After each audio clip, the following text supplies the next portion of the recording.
तेरी यही कहा।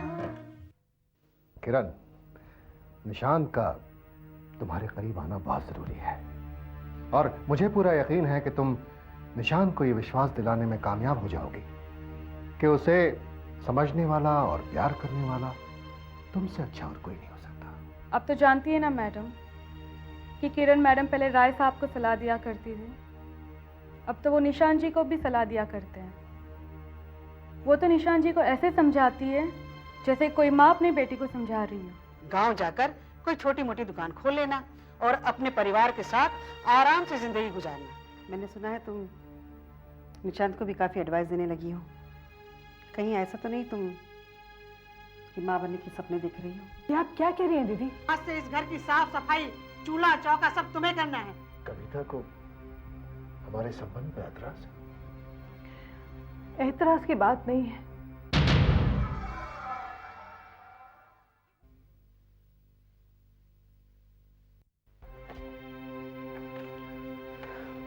किरण, तुमने मुझसे झूठ क्यों कहा? जब कभी कोई अपना झूठ कहता है ना तो दिल पर चोट लगती है। मैंने तुम्हारी आजादी पर कोई पाबंदी नहीं लगाई। तुम्हें जाना था राय साहब से मिलने, फिर भी तुमने कहा किसी सहेली से मिलने जाना है। क्यों?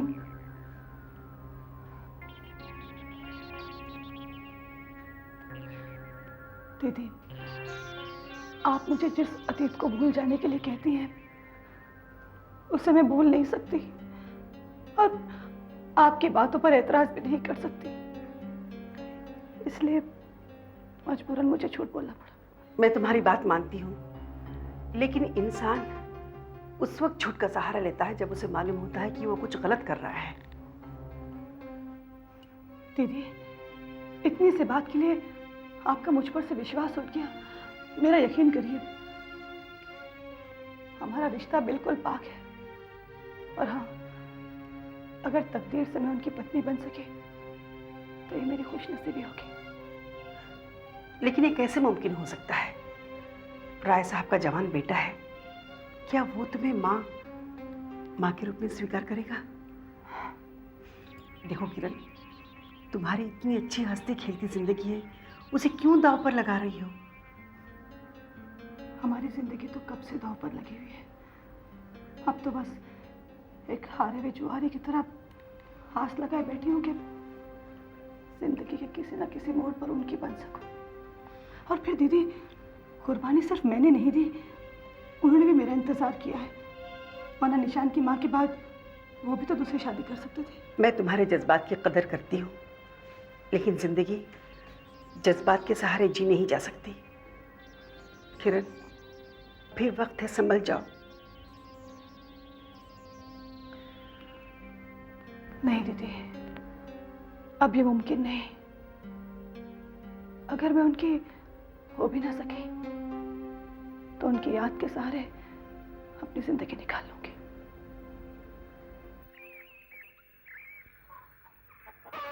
अरे पारो, प्यारे घर में है क्या? हाँ है तो आवाज देना, बुला। भैया, आपसे मुंगेरी भैया मिलने आए हैं। हाँ आया।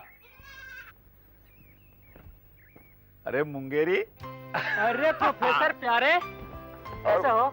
बस, और सुना? शहर से आए हैं यार, 2-3 दिन हो गए तेरे को, अभी तक तुम मिलने नहीं आया हम दोस्तों से। बताओ, गांव के दोस्तों को भूल गया? अरे भैया, मैं आ ही रहा था मिलने के लिए। तो आ रहा था तो घर में डूब के क्यों पड़ा है? मैं आया मिलने तेरे से। चल चल, दोस्त इंतजार कर रहे हैं तेरा। मेरा? हाँ, सारे दोस्त गांव के इंतजार कर रहे हैं, चल जल्दी यार। अरे तेरा दीदार करने के लिए वो लोग कब से बैठे हुए हैं। अच्छा चल। अच्छा और बता, और क्या कर रहा है तू आजकल गाँव ठीक ही है, किसी तरह खेती बाड़ी कर लेता हूँ। अरे यार प्यारे, कब आया शहर से? भैया मुझे तो 2 रोज हो गए आए हुए। अरे यार, गले तो मिलने पहले। तू कैसा है? मैं भी अच्छा हूँ, फर्स्ट क्लास। अच्छा, और 2 दिन हो गए तेरे को आए हुए? हाँ। और हम दोस्तों से मिलने तक नहीं आया? लगता है तुझे शहर की हवा लग गई है ना? अच्छा प्यारे, की बात बता, तू तो कॉलेज में प्रोफेसर हो गया है ना? तो लड़कियों को भी पढ़ाता होगा, तुझे तो बहुत मजा आता होगा। अरे लड़कियों को ये क्या पढ़ाएगा प्यारे, ये तो लड़कियां इन्हें पढ़ाती हैं। देख, लड़कियां मुझे पढ़ाएं या मैं लड़कियों को पढ़ाऊं, अच्छा, ये मेरा लुकआउट है, समझ गया? और वैसे तुम लोगों को क्या लगता है कि आदमी शहर जाता है तो वो बस शहर का ही हो जाता है, गांव वालों की याद कभी नहीं आती उसे? या फिर जो आदमी शहर में रहता है वो बड़ा खुश रहता है, बहुत मजे करता है, मतलब ऐसा तुम लोग सोचते होगे? ऐसा कुछ नहीं है मेरे दोस्तों। अरे यहाँ कम से कम तुम लोग सुकून से बैठे तो हो, जब चाहा उठे, जब चाहा जहां चाहा गए, किसी की सुननी नहीं है, किसी की जी हुजूरी नहीं करनी है, गुलामी नहीं करनी है, ऐसा तो कुछ कोई बंदिश नहीं है ना भैया। वहाँ शहरों में ऐसा नहीं होता है। वहाँ की लाइफ जो है वो बड़ी भागम दौड़ी, बड़ी जद्दोजहद भरी लाइफ है। 2 वक्त की रोटी के लिए बड़ी जद्दोजहद करनी पड़ती है। हर आदमी बस भागा जा रहा है, भागा जा रहा है, सुबह से शाम तक ट्रेनों के पीछे, बसों के पीछे, पता नहीं क्यों बस भागते ही रहता है। अरे यार, लोग नाश्ता भी जो करते हैं ना, वो कपड़े पहनते पहनते करते हैं, पता है? किसी के पास इतना समय नहीं होता है कि वो बैठ के आराम से नाश्ता तक कर सके। रास्ते में किसी का एक्सीडेंट हो जाता है तो आदमी इतनी भी जहमत नहीं फरमाता है कि कम से कम वहां सर उठा के देखे कि कौन पड़ा हुआ है, किस बंदे को क्या चोट लगी है या क्या हुआ है, उसको अस्पताल पहुंचा दिया जाए ना, कुछ नहीं। वो बस गुजरते गुजरते क्या हो गया, क्या हो गया, राहगीर से पूछता है, वो बोलेगा भैया एक्सीडेंट हो गया, अच्छा हाँ हाँ चलो अपना रास्ता। यानी किसी के बारे में किसी को कुछ सोचने की नहीं पड़ी है शहर में। ये होता है शहर, समझ गए? और आप लोग समझते हैं कि शहर बड़ा, बस आदमी शहर गया तो वाह वाह वाह वाह क्या बड़ा ऐश कर रहा होगा, अरे वो पता है वो शहर गया उसका लड़का, अरे उसके तो बड़े ऐश हो गए, अरे क्या ठाट बाट है। भैया ऐसा कुछ नहीं। शहर में तुम नोट छाप रहे हो ना, हम दोस्तों को भूल गए, यही बात है ना? तेरा नाम सिंह है ना? हाँ। अरे जिंदगी में कभी चूहा भी मारा है? बस नाम का ही सिंह है, बात करता है। हाँ, चूहा बहुत हमारे घर में, मार लूंगा। अरे यही मैं बोलूं यार, ये इतनी देर से मरे हुए चूहे की बदबू क्यों आ रही है? अरे इसके घर में चूहे भरे हुए हैं और ये बगैर नहाए हुए वहां से आया है। नहीं, ऐसी बात नहीं है, मेरे घर की मेरी माँ रोज सफाई करती है। हाँ प्यारे, इनकी माँ घर की रोज सफाई करती, साला ये नहाता नहीं होगा। क्या बोला? अबे सही बोला यार, बिल्कुल ठीक बोल रहा है। नहाता नहीं होगा, ये नहाता नहीं होगा। और तेरी बेही का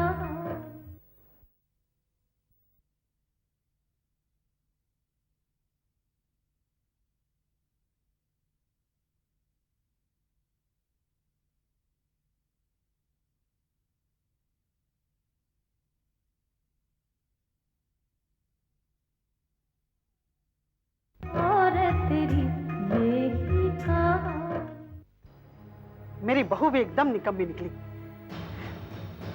मेरे क्या क्या अरमान थे, मेरे सारे अरमानों पर पानी फेर दिया। जाने जाने कहां से मनहूस आ गई इस घर में। मम्मी, मम्मी, अब क्या है बेटी? मम्मी, मैंने पर्स को टेबल पे छोड़ करके बाथरूम में गई थी और जैसे आती हूँ तो देखती हूँ उसमें से 500 रुपए गायब हैं। जाके ठीक से देख, कहीं इधर उधर रखकर भूल गई होगी। मम्मी, मैं उधर उधर रख के नहीं भूली हूँ, मैंने सभी जगह देखे, पैसे मुझे नहीं मिले ना। तो तू ठीक से जाके देख, वहीं कहीं नीचे गिरे होंगे। मम्मी, मैंने नीचे भी देखे, पलंग के पास भी देखे, लेकिन पैसे कहीं नहीं पड़े हुए थे। अरे तो 500 रुपए जमीन निगल गई या हवा खा गई? आखिर गए तो गए कहाँ? मम्मी, मैंने सोचा कि ये बात मैं भाभी से पूछूं, और जैसे उसके कमरे की तरफ बढ़ती हूँ तो क्या देखती हूँ कि भाभी पलंग के नीचे कुछ छुपा रही है, और मुझे देखते ही वो सकपकाकर खड़ी हो गई। तो कहना क्या चाहती है? क्या तुझे अपने भाई पर शक है? मुझे शक ही नहीं, मुझे पूरा यकीन है। हो ना हो ये काम भाभी का ही है, नहीं तो वो गद्दे के नीचे क्या छुपा रही थी और मुझे देखते ही सकपकाकर खड़ी हो गई। मम्मी चलो ना, देखते हो पलंग के नीचे क्या छुपा रही थी। चल बेटी, आज मैं तेरी भाभी को भी देख ही लेती हूँ। हाँ, कुछ ना कुछ जरूर है।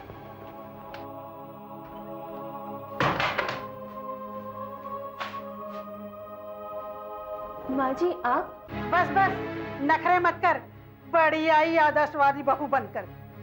ड्रामे बहुत करती है। माँ जी ये आप क्या कह रहे हैं? मैं नहीं कह रही हूँ, मेरी बेटी शीला क्या कह रही है सुन। भाभी, मेरे पर्स में 500 रुपए पड़े हुए थे, मैं उसे छोड़कर बाथरूम के अंदर गई। जब मैं बाथरूम से बाहर आती हूँ तो देखती हूँ पर्स अपनी जगह से कुछ खिसका हुआ है। मुझे कुछ शक हुआ, मैंने खोलकर देखा रुपये गायब थे, और इस वक्त आपके अलावा घर में कोई है भी नहीं। दीदी ये आप क्या कह रही है? आपको लगता है मैंने आपके रुपए चुराए?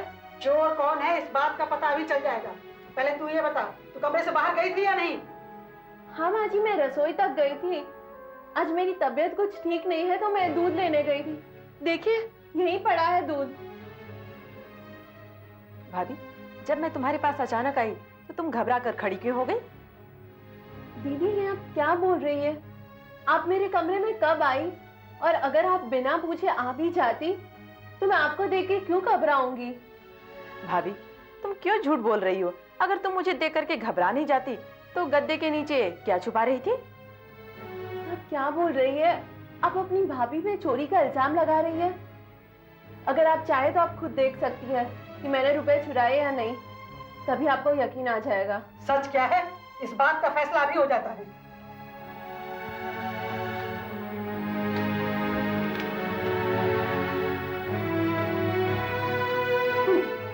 तो ये है तेरी शराफत का सबूत।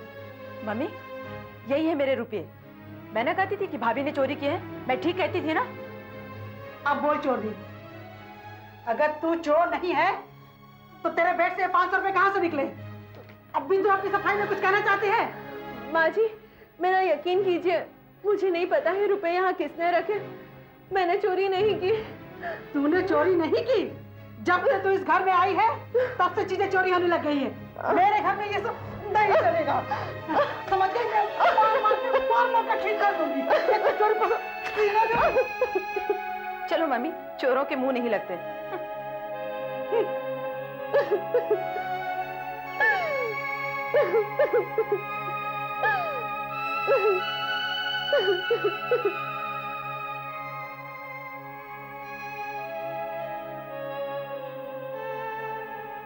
अरे मधु, तुम यहाँ लेटी हो और मैं कब से तुम्हें अपने कमरे में ढूंढ रहा हूँ। क्या बात है भाई, खाना वाना खाया कि नहीं? हाँ मधु,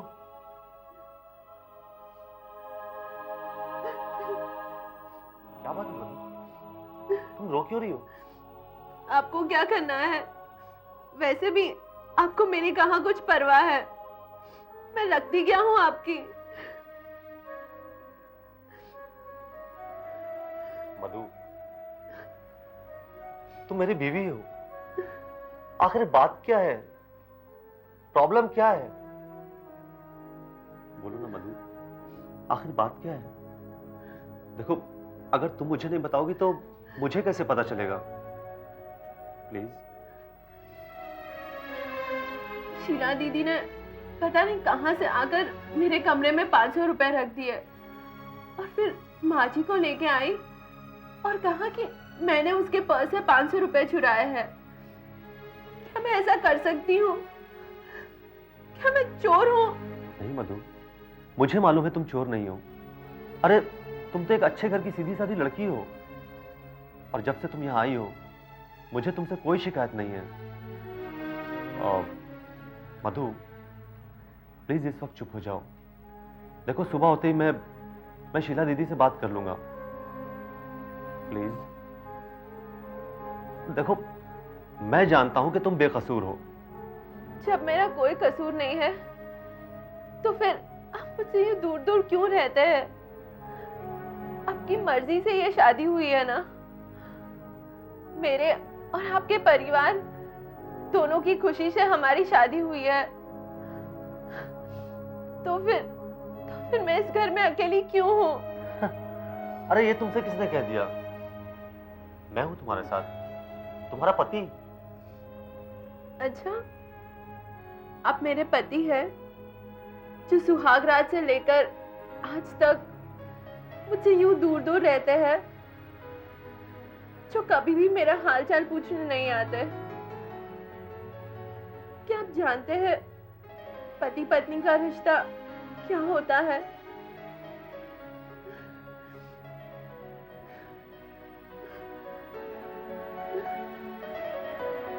अच्छा बाबा, मुझे नहीं मालूम कि पति पत्नी का रिश्ता क्या होता है, ठीक है, लेकिन तुम तो सिखा सकती हो ना? हाँ? अगर शादी के 2 साल के अंदर तुम्हारी संतान हुई तो वो विकलांग पैदा होगी। विकलांग, विकलांग। मधु, मैंने सुबह से कुछ नहीं खाया, अब बहुत जोर की भूख लगी है। और तुमने भी कुछ नहीं खाया? हाँ, चलो हम लोग खाना खाते हैं। हाँ, चल।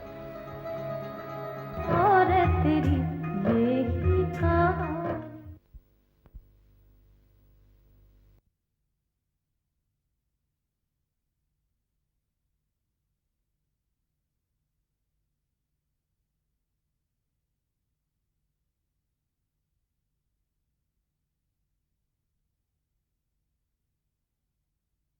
और तेरी बेही का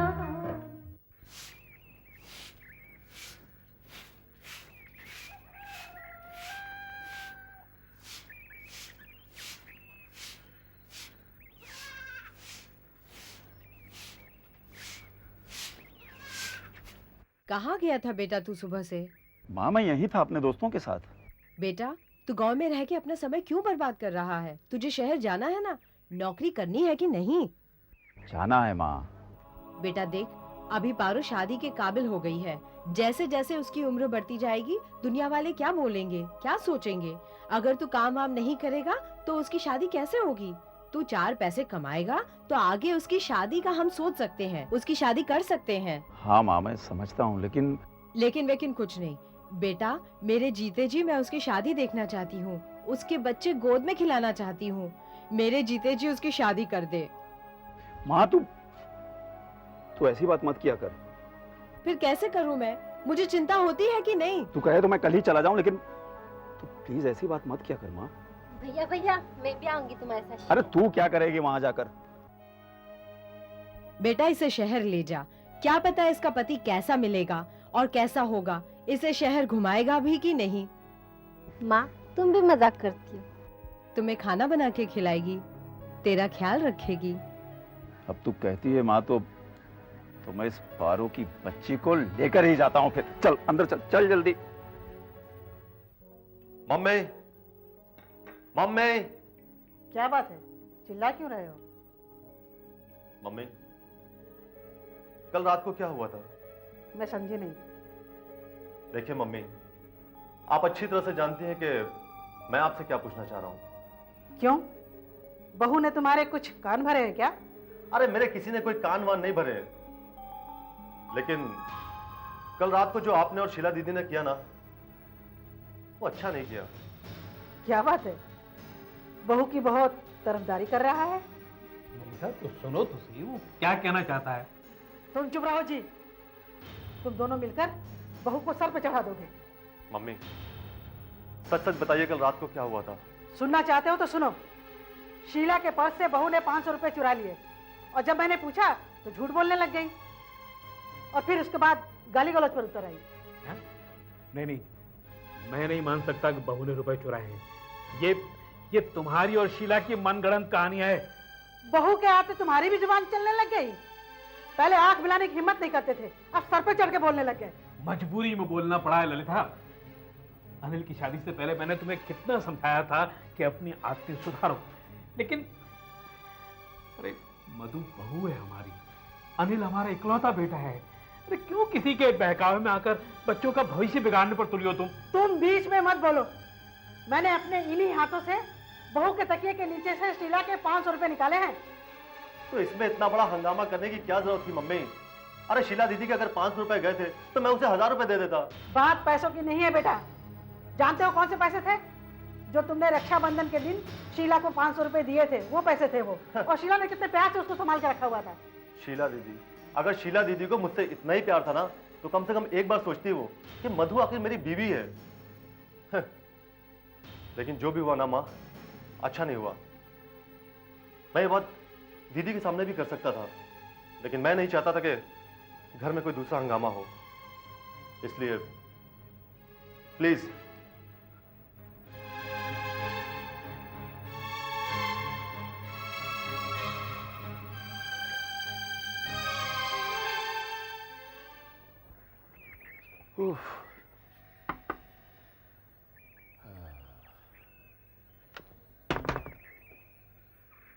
अरे रामो, कहाँ रहता है तू? नमस्ते साहब। नमस्ते। अरे साहब, आपने शादी कर ली और मुझे बताया भी नहीं। शादी? अबे बेवकूफ कहीं के, मेरी बहन है वो, मैंने शादी वादी नहीं की।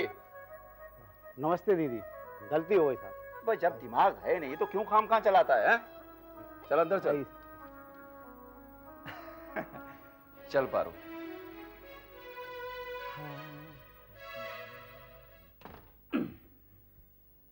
कौन सी पहनूं? ये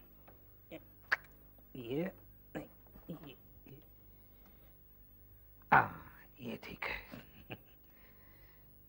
अरे इसमें तो बटन ही नहीं है। चलो शीला बेटी से लगवा लेता हूँ। क्या हुआ?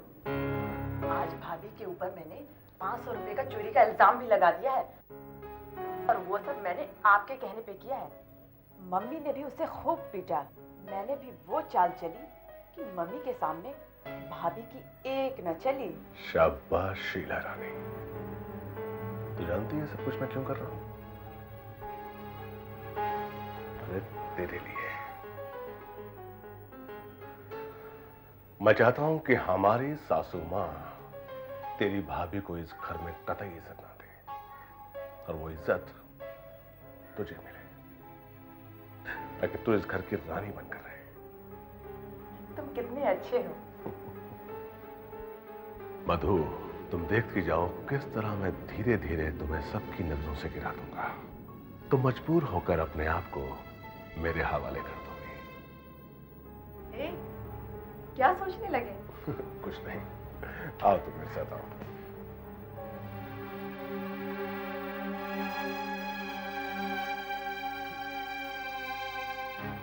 ये मेरा दामाद तो एकदम आस्तीन का सांप निकला। मेरी बेटी तो इसके जाल में फंस ही गई है। अब जाने इसका आगे क्या करने का इरादा है।